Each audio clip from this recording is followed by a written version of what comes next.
Welcome to CareTalk, America's home for incisive debate about healthcare business and policy. I'm David Williams, president of Health Business Group. And I'm John Driscoll, the CEO of CareCentrix. David, Health 2021, yet another day, yet another meeting, yet another podcast. Who do we have this morning? Well, it's just, John, it's a first for us. It's a first because it's a second. It's a first because it's a second. This is our first. Now you're confusing This me. is our first repeat guest on CareTalk. Wow. You know, how do you like that? Well, he's an exceptional guest the first time. We're hoping to loosen him up this time, and given the fact that he's already got some experience with CareTalk. Now we'll see if people can tell from the chuckle that was actually Marcus Osborne, senior vice president at Walmart Health. We are thrilled to have you today, Marcus. Thank you for having me. So, Marcus, why would the world's biggest retailer, the most successful retailer, even bother to take on healthcare? Why does healthcare matter to Walmart? The answer there is really simple. If you ask Americans, and I think this is the same globally, what is the number one issue? What's the thing in your life as a human that causes the most stress, angst, and concern? It's health and healthcare. We've seen that not just because of COVID. If you go back 3 years ago, 5 years ago, 10 years ago, 20 years ago, 40 years ago, healthcare has been the top concern. And so, one, we're in the business of taking care of consumer needs. We're not a retailer. I think that's a mistake to say. We're in the business of addressing needs of consumers. And our view is if we do that better than other people, we will exist in 10 years. If we don't, if somebody else does it better than us, then we will be replaced. And I think the other thing... But let me press on that. So, okay. But DTC, isn't that always about retail? It's always about that John, kind of call and response, John, to direct to consumer. Don't even go there. Yeah, don't try to make up your own words for the acronyms. But if in the direct to consumer business, isn't that retail? What's the difference between meeting consumers' needs and sort of expanding beyond retail? I don't think there is a difference. And I think... And what's actually interesting is if you ask the questions, what is driving the concern from Americans about health and healthcare? And listen to what they say. I can't afford the care that I need for myself and my family. It's an affordability issue. That the care that I need is not accessible or convenient. That the care I need is not simply, is too complex. What's really interesting, if you take the word care out, that's fundamentally what Walmart has been trying to address from a retail perspective. When it comes to when we entered food, what do we hear? People were saying food is more expensive than it should be. In a lot of communities, you had food deserts. They couldn't access fresh produce, so you had accessibility and convenience challenges. That often it was just hard to get what you needed. So in many ways, healthcare is the same. The challenges that we're facing are the same as we faced in other areas. Mm-hmm. And so for us, it frankly is a logical extension. We go where customers tell us to go, and we do those things that we feel like we have a right to play around. We know how to make things affordable. We know how to improve accessibility and convenience. We strive to make things simpler. So it's just a natural space for us. Well, you're going to have to explain Walmart to my colleague here because he's actually never been to a Walmart. No, he's sort of in the People's Republic of Massachusetts and kind of an urban area. So how many people does Walmart serve like every week in America? At retail, in the physical bricks and mortar stores in the U.S., you're looking at 150 million or more Americans. The numbers now are more than 90% of the U.S. is within 10 minutes of a Walmart in a given year. Not you, David, but they are kind of a big retail healthcare entity. You should really pay a little bit of attention. Marcus, one thing that's changed since 2 years ago is that before Mr. Driscoll had me in Mr. Trump's corner, and now I'm positioned as the plutocrat. And so just so you know, I haven't changed other than that. The techie plutocrat. How's the Tesla going? It's going well. Thank you, John. Yeah. But it's not guzzling any gas or throwing out anything. Marcus, the first time that I was exposed to Walmart's entry into healthcare had to do with the $4 generics. Yep. And it was a striking thing at the time because we were aware in healthcare that some of these other companies that were pharmacies were charging huge dollar amounts for generics that they were getting for next to nothing. And I think Walmart basically came in and said, we can make money out of a $4 generic, and it just changed the whole industry. Are you doing things the same way? Everyone's kind of copied that. Is everyone doing the same thing now in retail, or however you want to define your market? Well, I think we're following that playbook is the same playbook that we're following, and it's a pretty simple one. I mean, the interesting fact about the launch of the $4 generic program is everybody assumes that it was about us taking share from pharmacy competitors. Actually, if you go back and look at what happened, that's not what happened. What happened is there were all these people that were out there that had prescriptions, and they just weren't filling them. Or you would hear stories of people, a couple, seniors, who were pill splitting. What it actually did is it enabled people who could not afford to engage and get the therapies they needed to now afford them. I think if you look at what we're doing in healthcare broadly, that it's still the same playbook. The belief right now is there are a lot of people who are being served well by the system, but there's a lot of people who don't. You look at the numbers of people who are saying, I haven't gone and gotten a checkup in 5-10 years. I haven't been able to get a teeth cleaning in years or ever. I haven't gotten my eyes checked. I haven't got my hearing checked. I probably need to do that. For us, it is about us creating solutions that enable us to have people who have needs and are deferring or delaying or not filling them to get them taken care of now. And so when I sort of describe what we're doing, it resonates, and it certainly comes from the $4 program. It's about building community health solutions that are accessible, that everybody can access, can get their needs addressed today, not have to defer or delay. And so, but there's a profound affordability approach, though, yes. Marcus, that for me is the promise of Walmart. I think we were talking at one point about one of your CEOs was walking into a DME area, saw a walker that his mother had been basically required or positioned to purchase, and it was like at a high multiple of what Walmart was charging in your pharmacy, and you said we didn't have the heart to tell them we have a 90% margin on that. The affordability, the misplaced margin that gets in the way of people accessing care, it strikes me that's Walmart's big advantage. Do you think that same, as David was saying, $4 also reset the bar of what affordability meant? I mean, the problem with healthcare is all of the prices and services are up and to the right, costing more and more every day. Does Walmart have an agenda to start to reset the basic costs of healthcare to the point where, working class Americans, people who are the working poor and the lower middle class, folks who live on a middle class income, who are making less than the median income of $58,000 a year, can more affordably access services, goods, and decent advice in healthcare? Yes, and what I would say is, the question you should probably be asking is, well, how are you going to do that if no one else has really done that? And I think in my mind, the way we get there is what we're trying to build, and it's fundamentally the same as the rest of our business, right? That if you go back to the kind of Sam Walton mantra, that he'd rather sell 100 things and make a penny per than 10 things and make 10 cents per. And it was a volume game. And most people say, well, there's volume in healthcare. What's volume? If you can, yes, we're using physicians and dentists and optometrists and traditional healthcare providers. We're also using community health workers and other people who are maybe less traditional to try to think about how we impact care. But if you use those professionals and providers and use them efficiently and have them where they spend all their time taking care of patients and not doing administrative tasks that are not necessary or value added. And if you can build solutions that actually engage communities in a significant way where you get significant volume, we believe that's how you actually can lower the cost, is getting more people coming in, operating more efficiently, more effectively, enables you to make things more affordable.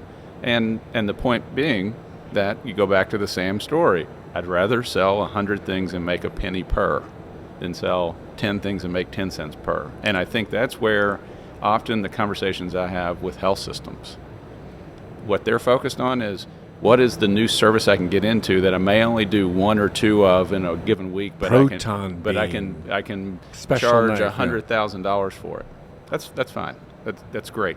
That's not our business. Our business is how can I get... So what's the next? My aging, aunts. My aunts seem to live forever, but they've all got chronic conditions. They're all on fixed income. Nurses, school teachers. I've got uncles who worked in the building trades. Just announcement. John is a man of the people. In case anybody, unlike in case it wasn't clear. Yeah, exactly. Yeah, I'm not, but my grandparents are immigrants. Where did your guy? Let's not go all there. right. Let's go there. But like they're and every elderly Medicare eligible in my family asks about affordability. Mm-hmm. If they walk into Walmart today, what are they going to see that's going to be a better choice for them, that's going to help them access care? And 2 or 3 years from now, what are they going to be? Where, assuming God willing, they are still around, what will they be able to access at Walmart? Yeah. So I think today what they see is increasingly greater access to more services, more solutions at an affordable price in a way that's more convenient. So if if they happen to live in Georgia, then they could go into a Walmart health site, which didn't exist 2 years ago, and they could have all their primary care needs done. A doctor? Yeah. They could sit with a doctor, or they could sit. You could go. Yeah. Or he may actually need behavioral health, mental health services. Yeah. We've got a therapist. Recovery services. Yeah, that's exactly right. Exactly. I need someone to translate all the TLAs. John's got into DME and THC and God knows what else. Marcus, how do you leverage the kind of relationship you have with the very large workforce from Walmart? That seems to me has always been kind of a core to your strategy. Well, how big is that workforce, David? How big is it? In the U.S., about 1.5 million associates, and a little more than 1 million on our plan. And so, So I guess what I would say for that is, we view our associates, in many ways, are our biggest, best, most vocal customers. So when we design with our associates in mind, because we know they're in the community, and so I think in many ways what we say is our associates are, when we design these things and there are opportunities to engage them first, we know they're going to tell us what we're doing well and what we're failing at. And so in some ways, when you have a population that large, it gives us the opportunity to go out and try things out, test things out, get feedback in the communities where we operate. So our relationship with our associates is critical, because they are the front line. They are the ones that want to and need to engage these services, and they will tell us really quickly whether we're doing it right or whether we're doing it wrong. And they were heroic during COVID. Oh, I mean, phenomenally someone who doesn't visit Walmart like David doesn't understand that they were open, they were serving, they were getting people food. It was really amazing, and a lot of our companies had the opportunity to kind of work from home or whatever. That Walmart staying available, staying open, people don't realize that in a lot of rural areas, they are the only outlet for decent, affordable food. It was really amazing. Well, and we were with COVID testing and now COVID immunizations and other things. I mean, I fundamentally believe that Walmarts were the front and center of addressing the public health challenge that COVID. We helped people deal with, get food, get whatever they needed to sustain their life while they were dealing with COVID, and we helped them get tested when they needed to get tested. We helped them now get immunized so that they could actually get out. You're exactly right, and we don't talk enough about it. Your associates are heroes. They were. So, John, now that you've buttered up Marcus with all these softball questions, you ready to hit him with some hard ones? Well, I mean, I thought that was your job. Yeah. Oh, yeah. Oh, okay. I thought I had a job here. I thought I was just meant to absorb all the blows. So, Marcus, there's a recent announcement between Walmart and Epic on the EHR side. And what is Epic? I think and what is an EHR? Or is Epic an EHR? I mean, just explain EHR yourself. is like a THC, John. It's the sort of thing that you got to get that THC thing out of your lexicon for this show. Electronic health record, or sometimes electronic medical record, because the H and the M go together, like the store in Sweden. And so Epic generally sells to the very large hospital systems, and Walmart does things differently. Epic is known as being, big in the standard, but also kind of very bloated and expensive. Cumbersome, as well. $250 million implementation fee for a hospital would not be unlikely. Right, which I know nothing for you, John. I know your aunts wouldn't pay that kind of fee. But at Walmart, I mean, it strikes me as a kind of a safe and a traditional choice that kind of limits where you can go. But what's behind the Epic deal? Well, the biggest thing, and as we think about Epic and some of our other technology partners, what we actually need is something that is scalable, but also that recognizes we have the breadth of offering. And what I will tell you is that, so when you think about Walmart Health, we don't just have primary care, we don't just have behavioral health, we have dental, we have optometry, we have hearing, we have fitness and nutrition programs, we're testing physical therapy. The idea that we need a system that actually, we have pharmacy already, we have Pursuant and Higgy kiosks that do blood pressure screenings, we do Walmart Wellness Days. Back on pharmacies, we're starting to do more and more clinical services out of pharmacy. It is incumbent that we have a system that enables us to organize clinically across all those service lines. And so for us, that was critical. The other piece is we know we need to be part of the healthcare ecosystem. We know that we cannot solve and address all the health problems of the people who are coming in, but we need to have a mechanism that says when we need to help them get care that goes beyond us, we need to make sure that we can support them and follow them through. And so decisions we made were really about us recognizing, one, our ability to create an integrated experience and internally, and then secondarily be able to have that connectivity broadly to the bigger system. Let me go down the other end of the spectrum. We're here at Health, and there's just like a veritable forest of all these new digital health companies that are here, and there's been tens of billions of dollars I think invested they're in digital health. saplings. In fact, Saplings? some cases they're just well-funded seeds. There are seeds, but they've got They've got a booth. They've got a booth and a Dell. tchotchke. Yeah, so and some erasers. And you think that's technology, David? I think there's a lot of money going into it, John, and it Over actually should get $20 billion in the first 6 months of this year going to digital startups. Exactly. You should have done that. And then I know they're not spending it all on booth fees and lip balms and stuff here that they're giving out. So a lot of them must have, big ideas in their plans. How do these, fit into what Walmart's doing, if at all? How do you sort through them? Well, honestly, a lot of them don't fit. And I will tell you, and I've said this quite a bit recently, I do have significant concern as I look at a lot of these innovators on the digital health side. I wonder, who are they designing solutions for? And it feels to me like many of them have solutions designed for those individuals who are already well served. Industry trade shows aren't a good source of outcomes. Yeah. This is John. Yeah, John, the person, the straw man that John's painted. Like that's who everybody, they're listening and they don't realize he's insulting me, and they think you're drawing out like the perfect customer, and all the billions of dollars have been invested in digital health for me, and I just walk through and get the lip balm because my wife liked that. That's right. You got the robot thing the other day, which I threw it away. But I will say this, that increasingly I'm seeing groups who have a design intent where they're saying, how do I actually, it's not about digital health for digital health's sake, it's about how do I actually create solutions that are really about reaching everyone, particularly those who are the most underserved. And I'll give you an example. I met with her yesterday, but the founder and CEO of a company called Poppy Seed that's serving maternity care, and her solution, it's a digital solution, but the way she engages with women who are pregnant, particularly on Medicaid, is through text, and she connecting doulas and nurse midwives and other people in the moment with a woman who has questions and what is and she's doing it through text, and that is an enormous benefit to those women. And so I look at solutions like that. I think increasingly I'm starting to see more and more. When you say a design intent, that's a bold statement. That's obviously design thinking.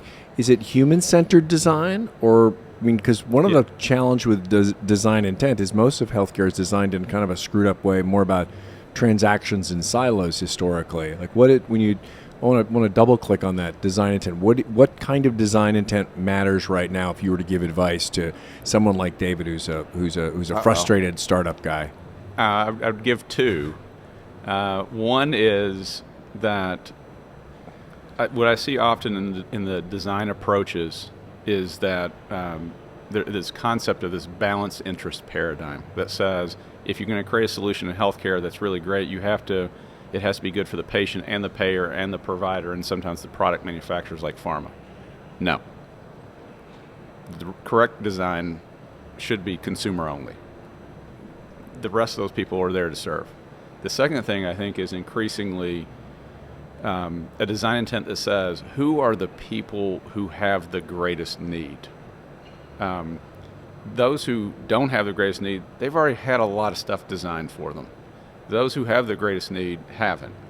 And so I think the second point is more about a market and market opportunity that says there are huge swaths of America that are struggling to get the care they need and get solutions. How are you designing for them? And by the way, what I also encourage people, don't like day one tell me how's it going to get paid for. Just design it and give me something that works for the individual. Maybe in a month or 2 months, tell me how it's going to get paid for. I promise you, if you build something that people engage with, that impacts their health, somebody's going to come along and want to pay you for it. That's it for another edition of CareTalk. We're here at Health 2021 with our second-time guest, Marcus Osborne, Senior Vice President, Walmart Health. Walmart is doing a great job in healthcare, despite what John may say about it, and we appreciate Marcus being on the show. And I'm John Driscoll, the CEO of CareCentrix. If you liked what you heard or you didn't, please subscribe.